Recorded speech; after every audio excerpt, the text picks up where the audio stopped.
오늘은 어떤 가면으로 생활하고 계신가요? 10개의 가면? 20개? 없으시다고요?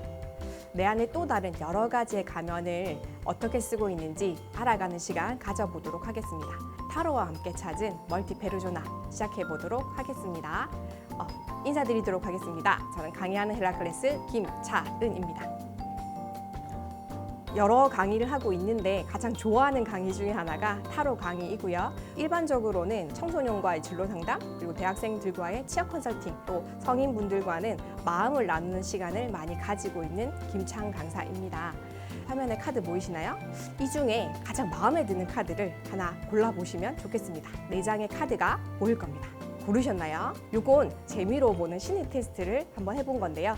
1번의 카드를 선택하신 분은 지금 현재 굉장히 삶을 살아가실 때 주도적으로 내가 살고자 하는 방향이 좀 분명하신 분들, 그리고 호기심이 굉장히 많으신 분들이 1번을 많이 선택하는 경향이 있으십니다.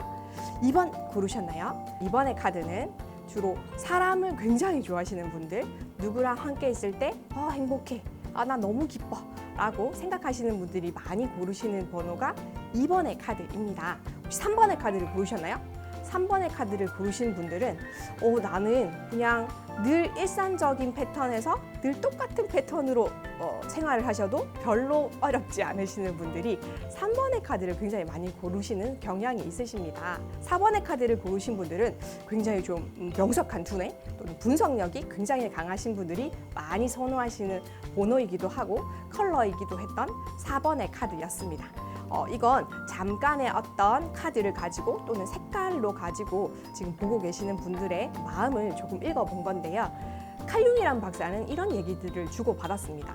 사람의 마음을 누구나 다 볼 수 있는데 그걸 좀 의도적으로, 의식적으로 두드려서 노크를 한 다음에 나의 마음은 어떤 거지? 라고 그걸 좀 올려봐 주시고 그걸 통해서 내 마음을 들여다보기도 하고 여러 가지 생각들을 읽는 도구로 여러 가지 것들을 썼거든요. 칼융 박사가 사실은 타로라는 이 이미지 도구를 굉장히 사랑했던 한 명의 학자였다고 합니다. 그 문헌들도 많이 나오고 있는데 여러분들께서 잘 알고 계시는 MBTI가 약간 타로의 이야기가 많이 또 접목되어 있는 부분이 있는 걸 발견할 수도 있게 됩니다. 키워드 보이시나요? 단어, 문장을 제가 초성으로 하나 가지고 왔는데요. 너 자신을 알라라고 하는 문장인데요. 처음에 제가 제목으로 만들었던 멀티페르소나처럼 내 마음을 내가 잘 알까? 실제로 소크라테스가 말했던 너 자신을 알라라는 문장 안에는 너는 정말 너 마음을 알아? 또는 너가 가지고 있는 생각들을 읽을 수 있어? 굉장히 많은 의미가 들어가 있거든요. 심리학의 거장인 프로이드는 이런 얘기를 해요. 사람 안에는 내가 알고 있는 자아도 있지만 내가 잘 인식하지 못하는 본능이라는 녀석도 있고 조금은 초자아라고 하는 녀석의 모습들을 여러 가지를 가지고 있다는 걸 심리학적으로 좀 증명을 한 케이스입니다. 사실 내 안에 본능이 살고 있다? 그런 걸 의식하지 못할 경우도 굉장히 많으실 텐데 실제로 마음대로 하고 싶어하는 본능? 예를 들어서 누군가가 나에게 화를 내게 만들었다? 라고 했을 때 버럭 화를 내고 싶죠. 그런데 지금 여기서 화를 내면 저 사람과 관계가 조금 많이 틀어질 거고 또 내가 굉장히 괴로워지는 나를 발견하고는 이 본능적인 걸 많이 쓰고 있지는 않으실 거예요. 그런데 본능을 굉장히 많이 쓰고 있는 친구들이 있습니다. 연령대로 보자면 청소년 또는 대여섯 살 친구들은 본능이 굉장히 높은 상태죠. 그냥 본인이 하기 싫으면 안 할 거야 라고 울어버린다든지 그리고 또 불쾌하면 바로 화를 낸다든지 울어버린다든지 굉장히 자기 표현이 좀 자유로워요. 그런데 사실 성인이 되고 나면 이런 본능을 그대로 찾아가기 좀 어려운 것 같습니다. 반대의 어떤 성향들, 예를 들어 슈퍼에고, 초자아라고도 부르는데 이 부분을 굉장히 많이 써요. 학습을 많이 받죠. 사람들 앞에서 화를 내면 안 되는 거야? 너의 생각들을 무조건 다 밖으로 표현하기 시작하면 관계가 좋아지지 않아. 그래서 많이 참아야 돼. 인내해야 돼. 또는 울면 안 돼. 또 가정 환경에서 좀 엄격하게 자라시는 분들은 우는 것 자체를 감추는 경우가 굉장히 많아요. 얘는 금지된 명령, 로봇과 또 같다고 해가지고 안 돼, 하지 마 이런 것들을 굉장히 달고 사는 녀석인 거죠. 사실 이 내 안에 본능, 내 마음대로 하고 싶은 나도 있고 굉장히 조금 통제된 나, 이렇게 하면 타인과의 그 교류가 너무너무 불편할 것 같아서 갈등을 하는 나도 있다는 거죠. 사실 늘 제가 페르소나 가면 쓰시나요? 라고 이렇게 첫 질문을 던졌었는데요. 우리는 항상 가면을 쓰고 있어요. 사실 알게 모르게 다 가면을 쓰고 있는데 그 가면을 최종적으로 결정하는 게 자아라는 녀석이에요. 이 자아가 튼튼하신 분들은 적절하게 조절하시죠. 내 본능도 알아차리고 또는 통제를 너무 많이 했다 싶으면 조금 내려놓기도 하고 이렇게 많이 찾아가는 걸 훈련을 받으실 텐데요. 그러지 않으면 사실 요즘 코로나 상황에서 조금 힘든 경우를 되게 많이 보실 거예요. 마음이. 그런 분들은 통제된 나를 굉장히 많이 써요. 통제된 나를 굉장히 많이 쓰다 보니까 늘 생활이 무기력해질 수도 있고 내가 내 마음대로 할 수 있는 상황들을 통제할 수 없기 때문에 굉장히 많이 다운되는 걸 경험하시게 될 거거든요. 사실 저는 타로를 굉장히 사랑하는 도구 중에 하나인데 그 이유 중에 하나가 나를 들여다보는 도구로 굉장히 타로가 잘 보여요. 내 마음이 이랬던가? 내가 알지는 못하는 나의 상황들도 많이 보여주기도 하고 내가 몰랐던 그 감정들도 굉장히 많이 올라오게 하는 게 타로거든요. 실제로 타로라고 하는 도구가 굉장히 이런 마음보기 도구로 좋다라고 하는 이유 중에 하나는 우리의 마음은 폭포수랑 같다고 해요. 막 마음대로 쏟아지거든요. 늘 해왔던 패턴처럼. 근데 거기에서 잠깐 스톱을 거는 방식을 타로로 쓰는 것 같습니다. 타로에서는 생각보다 내 생각, 내 감정들을 조금 올려다보고 그것들을 직접적으로 아는 것들, 사실 조금 더 들여다보면 나의 감정을 정확하게 파악하는 게 굉장히 핵심이라고 할 수 있는데요. 감정 파악이 왜 중요한가요? 라고 물어보신다라고 하면 감정의 어원을 조금 들여다봤어요. 감정의 어원을 들여다봤더니 움직인다. 내가 뭔가 목표 한 번을 이룬다. 라고 하는 무브를 쓰고 있었는데 실제로 이 무브는 성취 동기, 내가 뭔가 할 수 있어, 내가 내 힘으로 뭔가 이루어낼 수 있어 라고 하는 그 성취 동구의 밑바탕에 깔려있는 본질이 똑같다는 걸 굉장히 많이 발견하고 나서 사실 감정을 들여다보는 작업, 예를 들어서 내 마음을 들여다보는 작업을 굉장히 중요하게 생각하고 있는 중인 것 같습니다. 그래서 저는 요즘 메타인지라는 용어를 많이 들어보셨나요? 메타인지. 당신은 당신에 대해서 얼마나 많이 알고 있느냐. 그게 지식이 되었던, 경험이 되었던, 생각이 되었던, 감정이 되었던. 그래서 내가 알고 있는 내가 진짜 맞나? 라고 하는 것들을 조금 점검하는 시간으로 타로라는 도구를 조금 써보시는 건 어떨까라고 생각이 많이 듭니다. 그 중에 타로라는 도구로 굉장한 핵심은 알아차림이에요. 사실은 내가 누군지 정확하게 알고 내가 가지고 있는 마음이 무엇인지를 알면 타인과의 관계나 교류를 할 때 굉장히 편해지거든요. 실제로 제가 상담을 이렇게 이루어져 나가 보면 주로 이제 어머님이 남편분과 아니면 어머님이 그 자녀분과 소통이 되지 않는다고 저를 찾는 분이 굉장히 많으세요. 사실 말로 100마디를 하는 것보다 이미지로 한번 보는 게 굉장히 감정에 빨리 와닿는 경우가 많거든요. 그래서 아드님의 마음은 이러한 겁니다. 선생님은 지금 이런 마음으로 아드님을 대하고 계시고 아드님은 이런 마음으로 엄마를 바라보고 있어요. 어떻게 보이시나요? 이런 걸 굉장히 많이 보여드리는 편이에요. 그러고 나면 내가 생각하지 못했던 내 자녀의 모습을 보게 되거나 또는 내가 생각하지 못했던 내 남편 상을 보고 나서는 굉장히 한참을 생각하시는 분들이 많으시거든요. 아마도 생각하지 못했던 그 사람의 모습을 보게 되기도 하고 그러면서 알아차리게 되고 다시 내 마음을 재구성하는 방법을 쓰고 있죠. 실제로 인지의 과정이랑 타로로 타인을 보는 마음이나 타로로 내 마음을 보는 과정이 거의 비슷한 것 같아요. 그래서 실제로 현재에 집중을 하고 내 감정을 충분히 투사시킨 다음에 내 마음을 읽고 그걸 다시 재구성해서 누군가랑 관계할 때 또는 누군가랑 소통을 할 때 또 써보는 도구로 한다라고 하면 저는 이보다 더 좋은 도구가 있을까라고까지 생각이 들거든요. 그러면 타로가 궁금하시죠? 도대체 어떤 도구이기 때문에 내가 이렇게 지금 자랑을 늘어놓는가 궁금하실 텐데요. 타로에 대해서 조금 더 들여다보도록 하겠습니다. 타로의 뜻은 굉장히 설이 많아요. 이집트 문자설부터 시작해서 여러 가지 설이 많은데 제가 많은 과정을 경험해 본 결과 타로의 의미는 나에게 가는 길, 이 나라고 하는 걸 굉장히 거창하게 그렸어요. 타로라는 의미에서는요. 왕으로 가는 길. 내가 굉장히 이 한 나라의 왕이 되어서 그 길을 걸어가는데 그 전체를 타로라고 불렀거든요. 굉장히 좀 의미심장하지 않으신가요? 그래서 나에게 가는 길이라는 굉장히 의미 있는 뜻이 있습니다. 타로는 어떻게 만들어졌느냐, 점성학을 먼저 기반으로 하고 있습니다. 사실 이게 타로가 서양에서 들어온 학문이거든요. 그러다 보니 동양에서는 오행이라는 도구를 쓰지만 서양에서는 사람을 예측하거나 별자리를 좀 인식하거나 이런 걸로 사람의 마음을 굉장히 많이 이해하려고 노력했어요. 그래서 사원소, 서양에서 쓰는 점성학의 기반인 사원소를 굉장히 많이 의미를 두고 있다라고 하는 거랑 하나, 또 하나는 색채 심리가 굉장히 많이 들어가 있습니다. 타로를 보신 분들도 계실 텐데요. 굉장히 컬러풀하거든요. 화려하기도 하고요. 그래서 색채 심리가 많이 반영이 되어 있다라고 하는 거 하나랑, 또 하나는 서양에서 좋아하는 숫자가 많이 들어가 있습니다. 숫자. 제가 아까 처음에 어떤 카드가 눈에 들어오시나요? 라고 해서 1, 2, 3, 4 이렇게 숫자를 보여드렸을 겁니다. 여기서도 타로에서는 숫자 의미가 굉장히 많이 반영이 되어 있다는 거. 또 하나가 뭐가 있을까요? 서양에서 스토리를 되게 좋아하죠. 그래서 그리스 신화가 다 더해져서 만들어진 도구가 타로입니다. 저도 사실 이 타로 공부를 하면서 신화 이야기를 다시 읽게 되었거든요. 그래서 이렇게 많은 것들이 어우러져서 만들어진 게 타로이다라고 알고 계시면 좋을 것 같고요.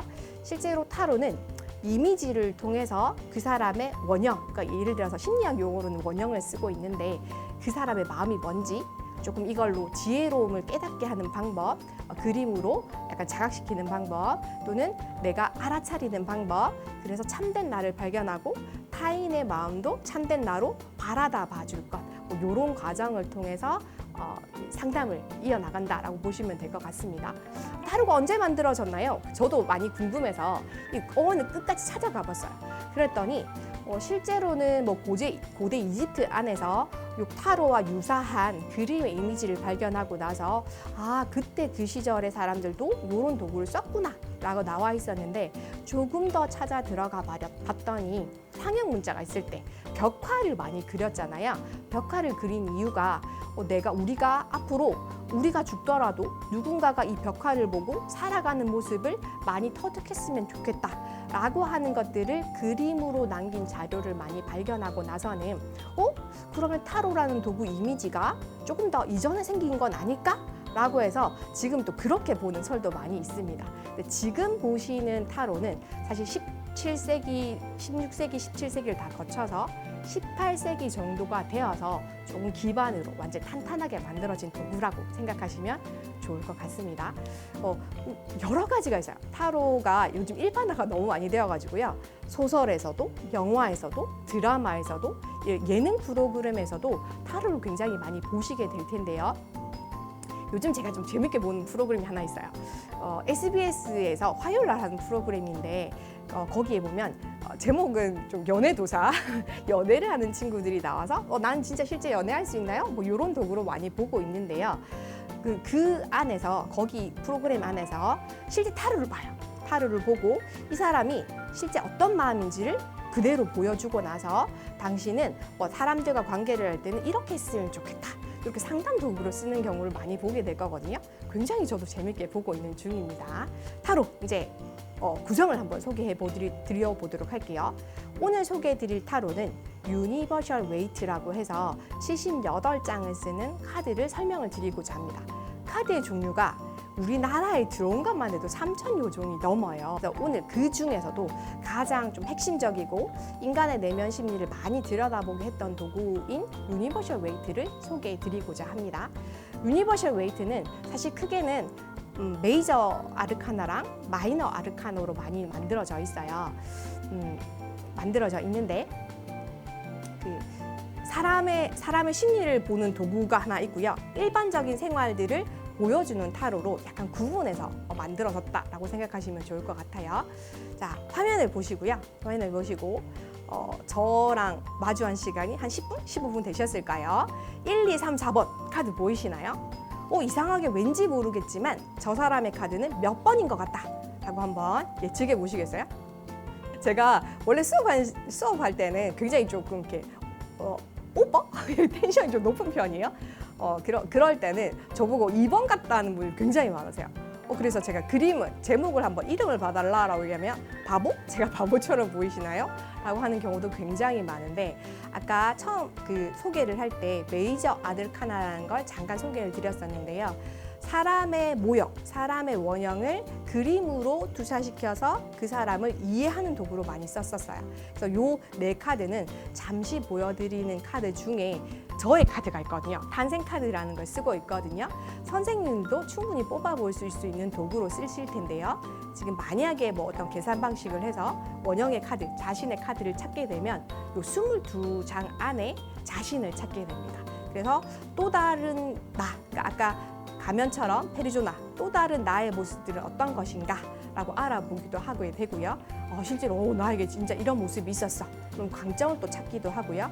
또는 조금은 타인과 교류할 때 어렵다 싶을 정도의 약점도 가지고 있거든요. 사람에게는 그런 모습도 투사시켜서 충분히 볼 수 있다라고 보시면 좋을 것 같고요.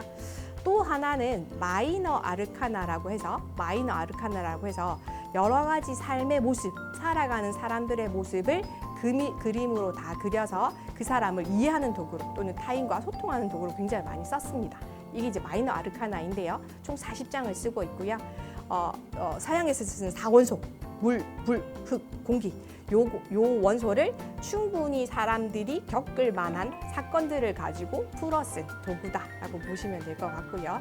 저는 사실 요 도구를 되게 좋아해요. 16장 보이시나요? 혹시 MBTI를 해보신 분이 계시면 아실 텐데요. 사람의 유형을 16가지 유형으로 많이 분류하고 싶어 했어요.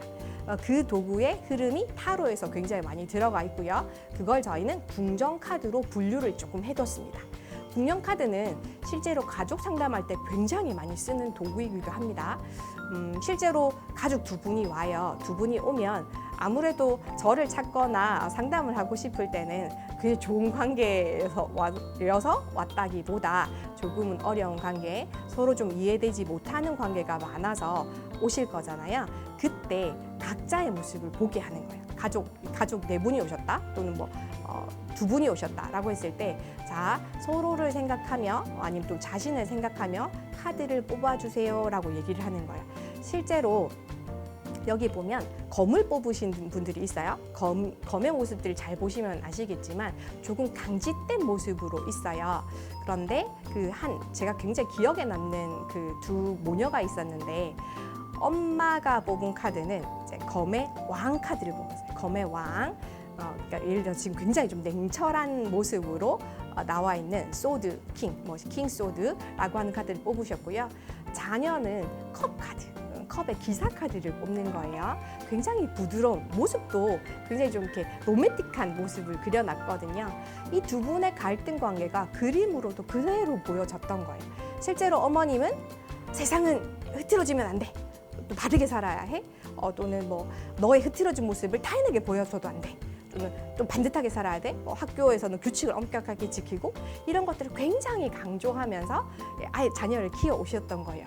그런데 자녀의 모습은 너무 부드럽고 감성적이고 자신의 마음을 타인에게 투사시키는 걸 좋아하고 교류하는 걸 너무너무 좋아하는데, 엄마만 만나면 엄마가 항상 반듯한 것만 강조하니까 이 친구가 늘 외롭다라는 생각으로 삶을 사는 거예요. 그래서 바깥에 나가면 너무너무 활발하던 친구가 집에만 들어오면 엄마를 보면 얼음이 되는 거죠. 왜냐? 엄마는 말을 틀리게 해서도 안 되고 엄격하게 굉장히 이 친구를 잣대를 들이대고 바라다 보니까 이 친구가 굉장히 어려움을 해소했어요. 집안에서 너무 숨이 막히는 것 같다라고 해서 또 저를 찾은 경우도 있었거든요. 그처럼 어머님도 모르고 있었던 그 마음을 서로 이야기를 통해서 또는 그림을 통해서 이렇게 잘 풀어나가는 모습들을 보면서 타로를 사랑하지 않을 수 없는 계기가 되는 것들인 것 같아요. 그리고 또 재미있는 경우가 이런 경우가 있어요. 사람은 자신의 경험으로밖에 볼 수가 없거든요. 자신의 경험으로. 어떤 여성분이 오셨어요. 남편 때문에 너무 힘들대요. 그래서 오케이, 좋습니다. 그러면 남편을 생각하시고 카드를 한 장 뽑아주세요 라고 얘기를 드렸어요. 그랬더니 이런 카드를 뽑으시는 거예요. 카드를 딱 뽑았어요. 그림 보이시죠? 너무 근사한 모습 아니신가요? 이렇게 화려한 이렇게 여러 가지 도구를 쓰고 계시고요. 자신만만한 자신만만한 사람이 자신만만하다는 걸 그림을 어떻게 보여지냐면 어깨를 다 펴고 있어요. 어깨도 펴고 굉장히 다른 사람 앞에서 자신 있는 자신의 모습을 보여주는 모습이겠죠. 이 카드를 뽑으셨는데 제가 그런 얘기를 드렸죠. 오, 선생님, 남편분이 굉장히 외향적이신가 보다. 그리고 바깥에 나가서 다른 사람들과 이야기할 때 굉장히 자신감이 있는 모습이신 것 같다 라고 얘기를 드렸더니 이 아내분이 이렇게 얘기하시는 거예요. 그래서 싫어요 라고 얘기하시는 거예요. 그게 왜요? 라고 얘기를 드렸더니 너무 잘난 척을 한다는 거예요. 사실 상담을 하다 보면 자신의 입장에서 밖에 얘기를 할 수 없기 때문에 그럴 수 있다고 이해가 돼요. 왜냐면 집에 와서 나에게 조금 자상한 모습을 좀 기대하셨을 거예요. 아내분 같은 경우는. 그런데 이분은 워낙 외향적이다 보니까 와서도 굉장히 좀 털털하게 내가 약간 자신감 있는 사람이다 보니 대접받길 좀 바라셨을 거로 예상이 됩니다. 그런 이야기를 쭉 풀어드리면서 이런 질문을 드려요. 저는 타로가 보이는 대로만 이야기를 하면 사실은 그 사람을 공감은 충분히 할 수 있겠지만 다른 시각으로 보는 방법들을 잘 할 수는 없어요. 그래서 제가 이런 질문을 드렸었거든요. 그럼 선생님은 선생님이 바라시는 남편이 혹시 나가서 밖에 나가셔가지고 굉장히 기죽어서 들어오고 집에 오면 늘 우울한 모습을 기대하시느냐, 그런 남편이면 어떨 것 같으시냐라고 여쭈어봤더니 그건 또 싫다고 하시더라고요. 그래서 사람이 보는 대로 보는 게 아니라 좀 다른 면으로도 보게끔 하는 도구로 타로를 쓰시는 건 굉장히 어떨까라는 생각을 많이 하고요. 실제 상담에서도 그렇게 많이 이루어지고 있는 것 같습니다. 누구나 다 불안하죠. 누구나 다 불안해요. 사실 실존 불안이라는 게 있는데 저희의 마음, 선생님들도 사시면서 느끼시겠지만 내 마음을 나도 잘 모를 때가 많아요. 잘 모를 때도 많고 어떻게 흘러갈지 또는 미래가 예측되지 못해서 굉장히 불안할 때가 많은 것 같은데요. 저는 이런 생각이 듭니다. 불안하면 불안할수록 지금 현재 나에 집중하는 모습 또는 현재의 내가 미래를 만들 거기 때문에 내가 조금 더 옳은 판단, 좀 옳은 선택, 그리고 정확한 다양한 사고들을 통해서 지금의 내가 단단해져 있다면 미래를 충분히 예측할 수 있고, 왜? 내가 지금 어떤 행동을 하고 있기 때문에 그 모습을 미래로 가져갈 거잖아요. 그래서 저는 사실 미래에 대한 예측 부분도 굉장히 좋지만 현재에 있는 내 모습을 정확하게 바라다 보시고 미래를 예측하는 모습으로 이 타로를 이용하신다라고 하면 훨씬 더 건강한 모습으로 좀 타로를 사용할 수 있는 도구가 되지 않을까라고 생각을 하고 있는 중입니다. 자신을 알아가는 과정, 그리고 자신을 찾아가는 과정, 또는 이걸 나아가서 타인과 잘 소통하는 방법을 가져가는 게 그리 쉬운 과정은 아니에요. 사실 제가 많은 분들을 만나봤지만 다만 시간이 걸리기도 하고 조금은 좀 어려운 과정이기도 하지만 충분히 그 과정 안에서 특히 또 타로를 만나서 이 과정을 잘 즐기신다라고 하면 그것 또한 굉장히 좀 긍정적인 또 즐거운 내 모습을 발견하지 않을까라고 생각을 한번 해보고요. I'm not what I used to be. 어제의 내가 오늘의 내가 아니고 오늘의 내가 미래의 내가 아니다. 사실 이건 어떻게 보면 조금 성장하는 나, 오늘보다 내일이 더 낫고 내일보다 그 다음 날이 훨씬 더 성장하는 나를 그려주는 문장으로 예상이 됩니다. 타로라는 도구로 조금 더 성장하는 나를 발견하셨으면 좋겠고요. 김수환 추기경님께서 이런 말씀을 하셨어요. 마음으로 가는 길, 세상에서 가장 멀고도 험한 여행이 마음으로 가는 여행이라고 했습니다. 사실은 여기서 그냥 들여다보면 내 마음일 것을 쉽지 않게 가는 길로 예상을 하신 거 보면 그만큼 마음으로 가는 여행이 어렵다라고도 얘기하신 것 같습니다. 하지만 이 타로라는 굉장히 귀한 도구로 내 마음의 여행을 함께 떠나보시는 것 어떠실까라고 생각이 듭니다. 짧은 시간 동안 강의를 보시게 되셨는데요. 어떠셨나요? 타로 굉장히 궁금하신가요? 다음 시간에 또 어떤 계기가 되시면 타로와 좋은 시간을 함께 하시기를 바라는 마음에 오늘 저는 여기서 마쳐보도록 하겠습니다. 감사합니다.